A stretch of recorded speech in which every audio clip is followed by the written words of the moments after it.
All right, here we go. Now I'm recording. Go for it. Since we've got a short chat today, I figured I'd do something different because normally, I guess I'd just sort of sit on the end of the bed or sit on my multi-station and talk. So that beeping in the background is my bike. Yeah, So, I can tell. You can tell you're on a bike. So yeah, just something a bit different because normally I'd have a chat, my butt would go to sleep, and I'd go for a walk. So today I'm just gonna sort of keep the blood flowing, and I won't need my walk afterwards. There you go. Yeah. It's time. I actually got inspired by I keep forgetting her name. I know her last name is Andrea. On our calls, yeah, and she'll actually get on our Zoom meetings and be on her treadmill and just pacing away as we chat. So right. Yeah, I figured, hey, I've got this here. I may as well do something with it. There you go. So Just yeah, turn we're the back camera towards you a little bit more. We're looking at all the ceiling and not any of you. Really? Yeah, it's like a lot of ceiling. There we go. Let me see if I can. I'll try and prop it a little. Because yeah, it's actually not a bad sort of setup. Like it's just the angle on the screen, like on the exactly. bike. So there we go. Yeah, because I don't have one of those big like spin bikes or something where you're totally looking at the ceiling. I've just got like a little recumbent. Yeah, exactly. Automatic. Yeah. So hey. Good. It's Canada Day here, so yeah, I know. They're resisting all the worst food that's out there, so it's tough. And that's not really water in that cup of yours, is it? It is. I still got my coffee too, so you know. In the mug. So cheers, happy Canada Day, everyone. Thank you. Happy Canada Day. And chink. Do you know why they chink glasses when they give a toast or give a cheers? Uh-oh. It's all old folklore type stuff. It's, I know, 1800s, and they were very, not necessarily, I guess, spiritual, but more sort of traditional and that sort of thing. And they would chink their glasses to rid the space of bad spirits or negative vibration. Really? So, I'll have to look into that. I'm going to do some research on that. I'm a history buff, so. Well, that's what I heard. So I'm it'd be fun to find out really what it comes from, right? I mean, there's all kinds of things that we do that we just do it. We don't even know why we do it. We just do it because someone else does it, you know, or our parents did it or whatever. Yeah. So you had a good week? Yeah, pretty good. Pretty good week so far. Yeah. Getting busy? Because you guys are in the middle of summer. So. Yeah, it's hot today too. That's why I don't know if you can hear it or not, but my AC and fan is going, so. Okay. No, I don't know if you hear that in the recording. It probably bugs you more. You're very conscious of it. That's it. All right. So do you have any subjects today? Yeah. Well, we've got the chalice. I thought we'd do some small talk and hang out first. So you're in a hurry to get to your party. Yeah. Well, you know. Yeah. Well, plus we're recording, so we don't even necessarily record and put public all of our small chat. You know, like. Yeah. Fair enough. I thought we might have something relevant to share and that kind of thing. So me on my bike. So. Well, I do, but whatever. I'll talk about it. Let's do the chalice first. We'll have a chat after. All right, let's do the chalice. I'm going in. Let's see. I'd be a really bad bingo caller. Yeah, no kidding. Oh, this is a person from the perspective of the trainer. Oh, okay. We may have touched on it like way back. I'm not getting anything back, and it's not always the money. So we've discussed, I guess, why we get into training. And I guess there's a number of trainers out there who may be feeling disappointed about the results. Either, like, I guess, I was actually talking to my husband about it the other night, just not in regards to training though. It was in regards to like volunteer positions in church and not feeling appreciated. So if we're giving so much and we're just not feeling valued in a sense. So do you want to start riffing and I'll start puffing? No, you're already halfway there. So keep going, then I'll give my take after. All right, so I've been through a lot of this, like Chris knows, because we talk a lot. I guess, yeah, the disappointment comes with working so hard on ourselves, working so hard on our businesses, working so hard to build a business and build, what do you call it? I guess build trust with people in the community. And then I guess, yeah, giving all the free value, giving of our heart and souls and all of our, like giving ourselves to people. And then, yeah, it not having any flow back, any return, no satisfaction. Like I get excited about making videos and putting them out there. Like I'll spend a couple of hours and just drop my whole video selection for the week sometimes, just because I like doing videos. But if it's, I guess, in regards to specific marketing, and I guess even acquiring clients, sometimes we can feel very undervalued because we feel we have so much to give and we just want to share it with someone. And there's sort of no one out there, no one's even taking it for free at times. So, because it's just too much effort on their part. Yeah, so I personally have very high expectations of myself, and as most people do, as a lot of people do, I set my goals for every quarter, every month, whatever. And yeah, it gets disappointing not being able to achieve what I've set out to do. Yeah, and it's not always the money. It is that satisfaction of knowing that you've helped someone or at least started someone on their path. So yeah, I think that's all that I've got to say about that for now. You may inspire me though. Yeah, exactly. Well, I mean, listen, I kind of think about things a little bit differently. So obviously there's the business owner part that you think, okay, I gotta pay my bills, I gotta get my equipment, pay my staff, whatever it is. That's one thing. When it comes to training, what I look for in return is success, feedback, commitment. Right? Because I'm right, so I'm giving of myself. Right? So similar to, let's say, Christmas, right? Or whatever holiday you might celebrate. You buy someone a gift. Yeah. You give them that gift. You're not giving them that gift with the expectation to have the same dollar value gift given back to you. Yeah. Right? So that's the thing. I give, right? So I give way more than whatever anyone's paying. I promise you, I'm putting in way more than what they're paying. But totally. What I want is I want from them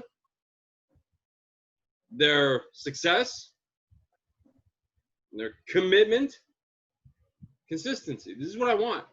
I want them to achieve their goals, right? So I think you get, it's tough not to get hung up on the numbers. I only got one client, or I only got 2 clients. Yeah. I want to have 100 clients because I want to help all. Sorry to interrupt though. Yeah. What if their success includes losing a particular amount of weight per week or whatever? Well, so you as the professional have to educate them on what they can lose. If someone says I want to lose 30 pounds by Friday, sorry, pal, it's Wednesday. It's not happening, right? So you're the professional. You're the one saying, no, listen, this is the program. Because I don't lie to people. Yeah. There's a safe way to lose weight.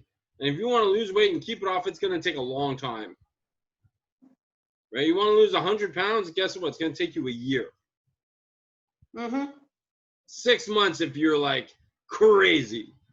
Right? Yeah, if I'm working out hours a day and I'm like insane and just eating nothing but chicken breast and 12 eggs for breakfast, yeah, okay, sure, you can probably lose weight. But in a real world where people work and all this and that, It's going to take a long time.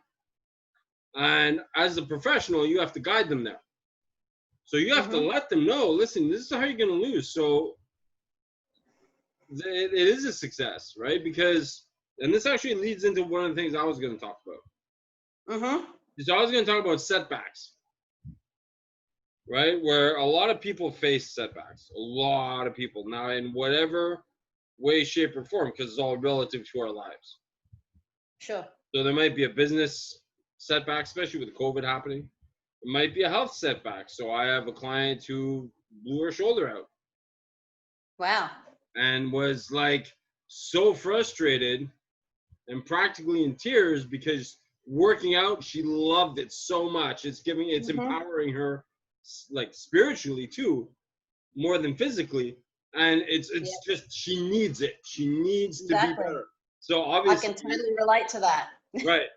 So her exercise for the next few days were don't exercise, it's ice, it's rest, it's put your arm in a sling and all that kind of stuff, right? So it's hard not to be caught up in your setback. It's very, you know, when you're trudging along and you're hip deep in, we'll call it mud, but it smells worse, right? It's about the same color. Right? And you're dragging it. Oh my God. It's hard to look up and see that a little bit down the road, not too far, is the oasis, right? That's where you want to be. It's very easy to get caught up in the muck. And sometimes, and this is unfortunate for most of us, sometimes we're in the muck and we look at how far we have to go. And we look back and say, you know what? It's only 10 feet back to dry ground over there, but it's 100 feet over to the oasis. Maybe I'll just call it out and I'll just go. I'll try again tomorrow.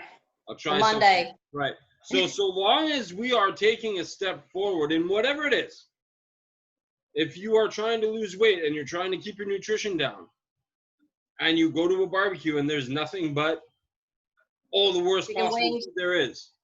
Yeah. Or you're having a kind of because there are people who eat emotionally, right? For food. And they're having a terrible time and they're really down. They start munching and now they've gained 2 pounds on their 100-pound weight loss journey, or they've gained 5 pounds, or they lost some weight and then gained a bit of it back. Like, listen, it's gonna happen. Setbacks happen in life all of the time. Yeah. Right? And I face them too. So just because I'm talking all motivationally doesn't mean I don't sit there and kick myself too. Right? But Amen. most of the times, more than any, we need to take a deep breath, take a minute, relax, let ourselves catch our breath from trudging through this muck, get our energy back, but keep our eye on the oasis. And then when you're feeling better, you start lifting those feet and you start going one step at a time back to where you got to go. Can we call that the quicksand principle? Because the more you move in quicksand, the faster you sink. I'm standing stuff. So I'm warming up a little bit here. So excuse me while I undress. Are you wearing a hoodie in Australia? For all of us in Canada, we're like, you're nuts. Well, the thing is, at the moment outside, it's actually like 20-something, 21 degrees probably. You understand it's our summer, right? No, yeah. Well, we're sort of springish at the moment, as opposed compared to other places in Australia. But I've been in the house all morning and it's like 5 degrees cooler. Yeah. So it's just more a comfort thing than a warmth thing. So I just get lazy and go, it's not hot enough to take it off. And so I'm not going to until I'm overheating. Yeah. So yeah. Tonight it's going to be 20 degrees. Nice. Midsummer. So you miss like, it's almost winter. No, we're in winter. It's the middle of winter here. See, the rest of us in Canada, we're like, no, sorry. We live like... We got nothing. Sometimes months of like -40. Where you got to put the car in at night so that it has enough juice to start in the morning. Uh-huh. Yeah. Oh And you yeah. sit there just warming it for 20 minutes before you go Turn it anywhere on, then go back inside. and have a Get that shower and a shovel out. coffee. Yeah, in winter. Come on. Yeah, well, I'm in the tropics, so you know. Yeah, well, listen, on the plus side, we don't have a whole bunch of things like spiders sneaking in our shoes trying to kill us. So we have that going for us. Yep. So I will Yeah. accept, I am down for winter. I'm good with that. Or poisonous snakes coming up the toilet. That's No, one. see, that's right. This is nature's big reset is winter, and we like that. So that's fine. I'll take it. Cool. Well, it seems like your winter in like where you are. Which part of Canada are you in? I'm in Montreal. So I'm in Oh, the Montreal. East Coast. Yep. So yeah, your winter or your summer is our spring. So you Yeah, know, exactly. The hemisphere. we'll get 38 degrees and 80% humidity. Oh, Yeah, I know. It's not I don't know if I would survive. I might literally die in that weather. Some people do. Listen. Sorry, that's not something to be laughing about, but you know, it happens. Yeah. And people getting hyponatremia and all that kind of stuff because they just don't feel like moving and they're just sitting drinking water all day. Sure. So, listen, yeah. It's easy. Yeah. So yeah, that wasn't bad actually. Yeah. Do you have So, anything to add to any of this, or? well, yeah, just I guess, yeah, the quicksand principle, it's 100 feet forward and 10 feet back. Like, which one are you going to choose? And Right. I guess, yeah, coming from my story, being in fitness specifically for 10 years, but being in sport and recreation since 1995. Yes, I am that old. It's interesting to see the changes. But it's also sometimes exhausting to be doing the right things. Like, yeah, I understand that, yeah, we've got to give a lot. And I like giving, which is why I enjoy video day, because it means that I'm sharing that information and hopefully helping someone. Or someone's listening to it and going, I could use that. Not necessarily, yeah, direct. But I am also the kind of person who is very hands-on, and I want to, like, I've been a swimming teacher for 15 years. I've been a basketball coach for over 25 years. I've been a stagehand or a roadie for nearly as long as I've been a basketball coach or a coach. And everything is very hands-on, and the best way to learn something is hands-on. I get the best way for me to teach someone is hands-on, because it's kind of like the love languages. And you know about the love languages? I'm gonna assume it's naughty, so. No, it's let me grab a book. It's like the secondary. There's one called the love languages, and the one I've actually got on my shelf at the moment is love languages for children. They're the same languages, but it's kind of like the Seven Dwarves. You only remember 3 or 4 of them, and the others are kind of in there, but they're not sort of. So I'll grab the book.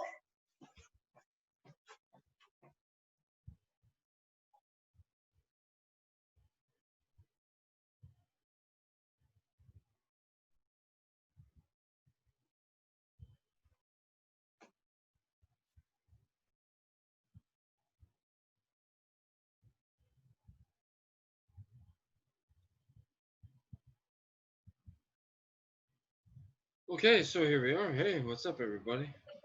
We're stalling for time until she comes back with the book. Sorry, I should have put some Jeopardy music on or something. Just right, so. I started talking to myself. Yeah, so that's the book for the children's version of it. But basically, it's the same 5 love languages for adults as well. And we all know about learning styles. So you've got your body kinesthetic, which is your hands-on people. There's the readers, the listeners, the people who sort of have the big picture in mind, the people who focus on the small picture and the detail. So the 5 love languages are quality time, words of affirmation, gifts, acts of service, and physical touch. So it's very similar in a fitness environment where I'm giving through audio and visual, say on a video or like doing a technique thing, and also tactile, which is the physical touch, which is in the gym. Yeah, acts of service sort of encompasses all that. And other people will take on the information differently as well. So I might be a tactile teacher, but working with a logical reading, listening learner. So I need to adapt my style to suit them. So I can say demonstrate it to them, or and then put them in place while explaining it to them. So they become a bit more tactile and they can feel what it feels like while they're sort of hearing what it looks like, in a sense, and they can see themselves in the mirror, as we talked about last week, and they can make that association and link it all together. So yeah, I mean, so for me, I've been coaching since I was 16 years old. yeah, same. So that's A long too many time. years for me to even want to say, but it's more than the age I was when I started. Let's put it that way. I hear you. Right? I think Yeah, I'm doing the maths. it's almost more than double that age. So let's just, Yeah. but that's not the point, right? I've seen so many different people come through my coaching life. Now, whether it be a sport or fitness or personal training or diet, whatever it is, what has changed me was the focus of, see, it has nothing to do with me. Right? Right? It's all about them. Right. Yeah. What I know is pointless if I can't deliver it in the way that they understand. Exactly. So a lot of trainers try to get, they have their regime. They try to teach someone. That someone's not getting it, not getting the results that they want or need, getting frustrated, not enjoying their time. The coach is getting frustrated. It ends, and they don't want to do it. Nobody wants to feel, and especially in the world of fitness, unless you are already fit. And this is the thing that a lot of people get wrong. If you are already fit, now I'm a gym guy. I go to the gym. It's what I do.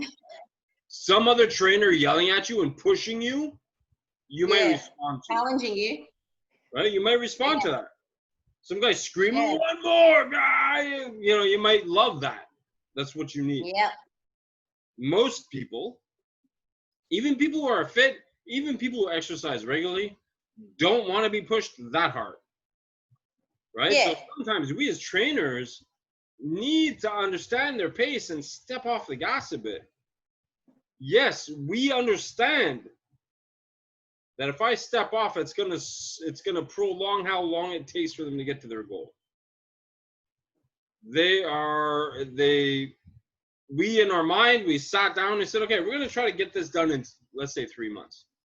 And after about a month, we start to see that they don't want the gas pressed so hard. Might be 6 to get that goal.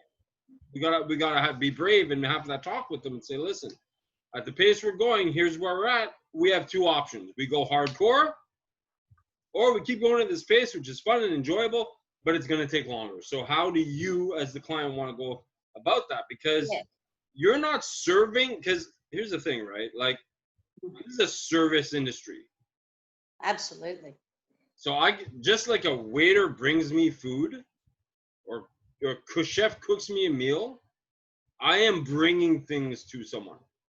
I am serving that person. It is my job to serve them as best I can for them, right? A chef is not going to make food that I did not order, right? I mean, he's going to make he's going to try to make what I asked for as close to how I want it. Well done, raw, whatever, Yep. So it's the same for training. And I think sometimes we get a little bit wrapped up in our goals, but sometimes we forget that we're the servant here. Yeah. We might be the professional. We have all the information. We're the guide. We're the Sherpa to get up the top of that mountain. Mm-hmm.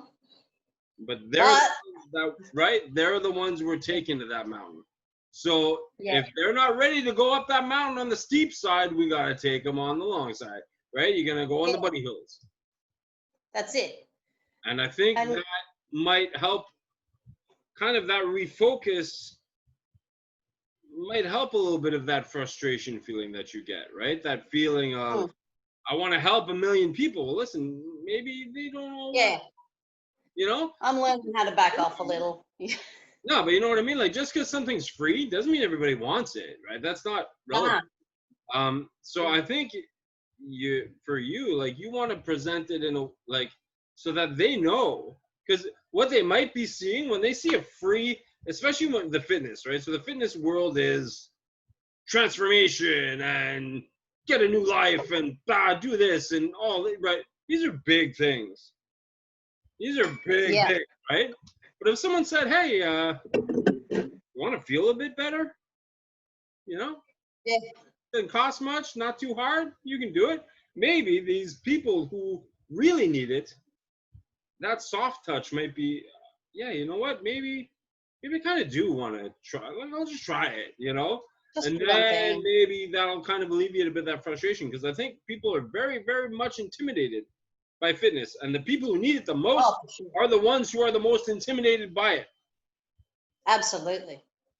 The person who needs to lose, who goes to the gym and eats right and wants to lose that extra 5 pounds for the competition, they're not afraid of doing whatever it is you're going to make them do. You want to make them do a handstand push-up, they're ready for it. They're like, yes.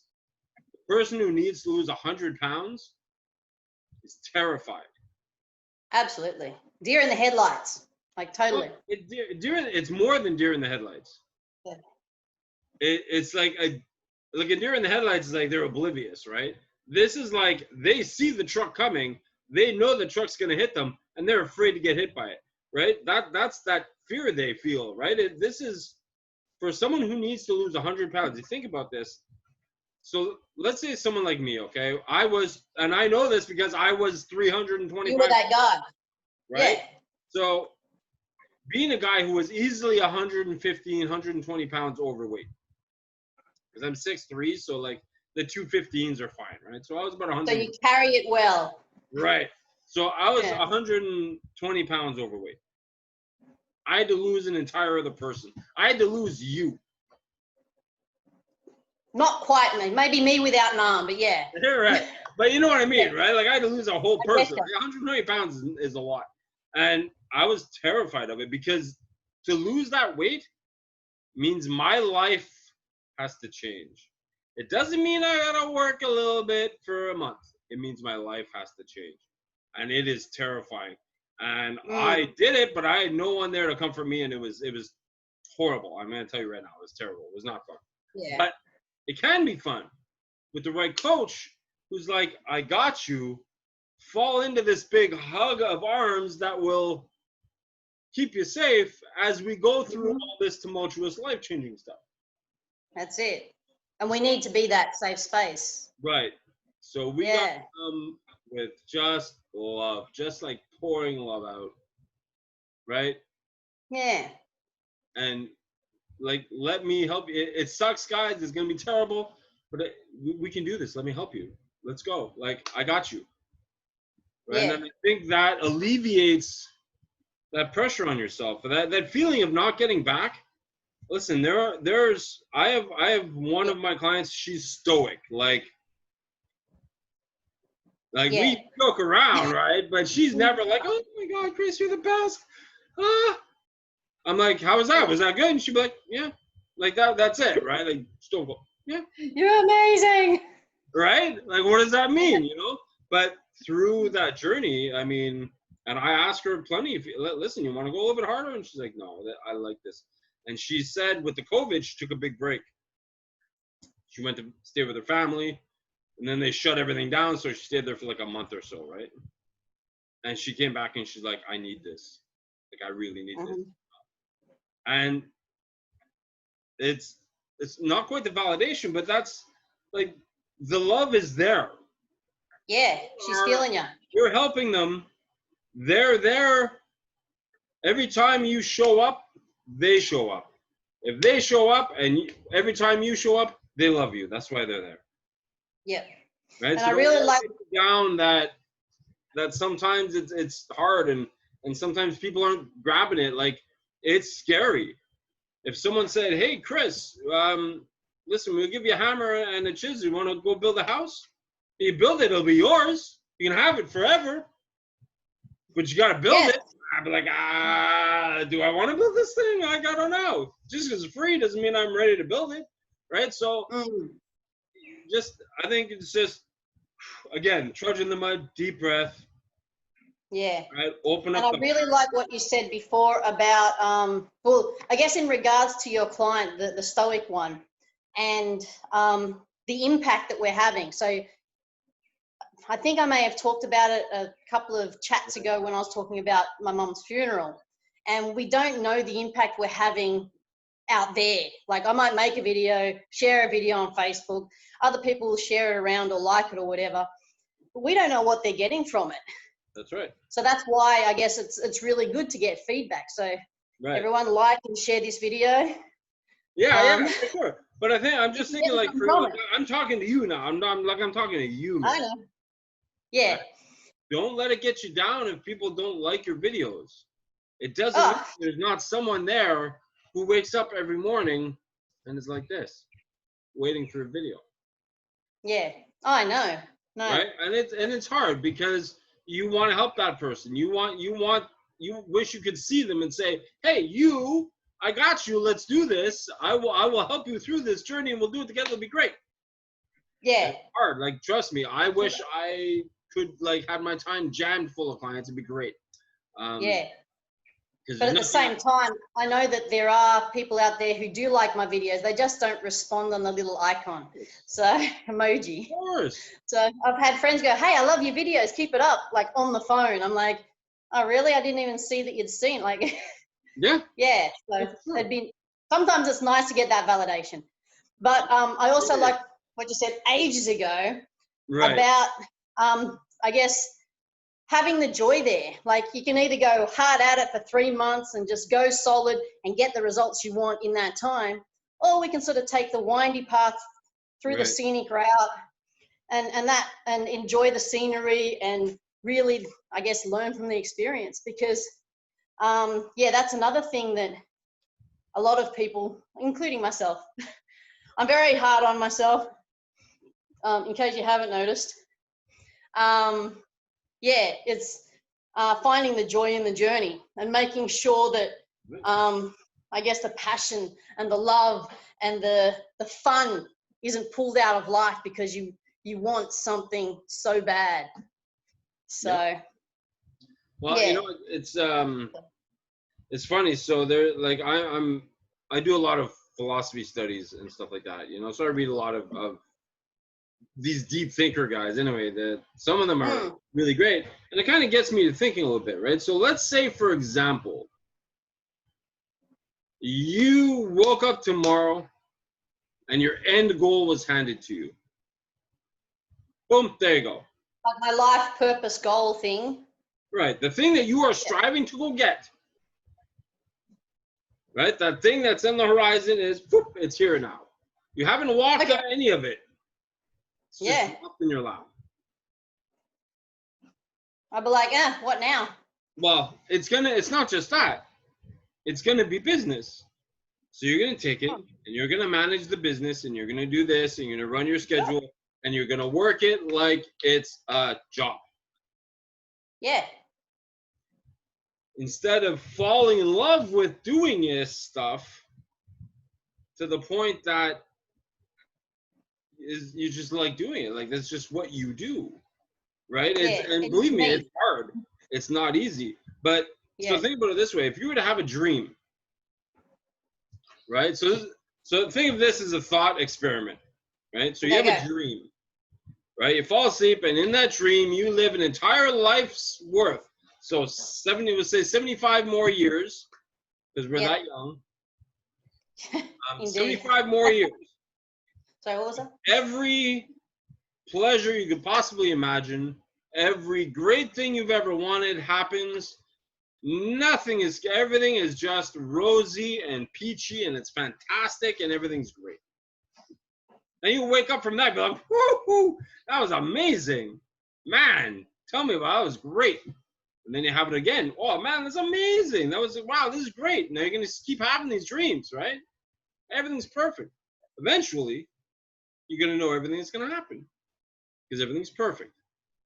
Mm-hmm. So then maybe your imagination is getting a little bit crazy and you're gonna like almost have an accident. But you make it through. Now you wake up and whoo, that was exciting. That almost happened, but it didn't, but okay.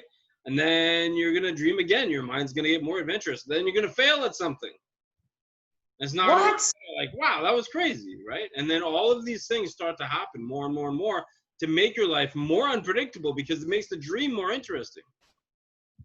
But then eventually you would get to a point where you are living the life in your dreams that you are living right now.